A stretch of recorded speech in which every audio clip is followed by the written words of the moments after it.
শুরু করো।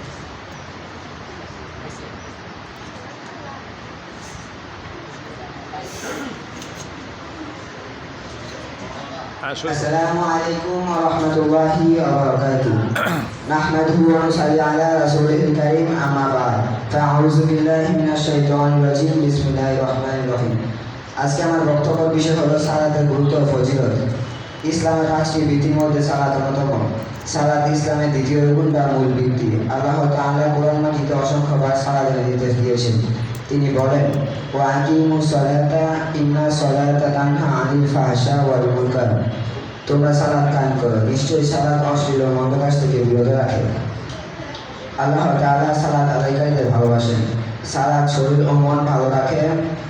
সহিহ হাদিসে সালাতের অনেক ফজিলত বর্ণনা করা হয়েছে।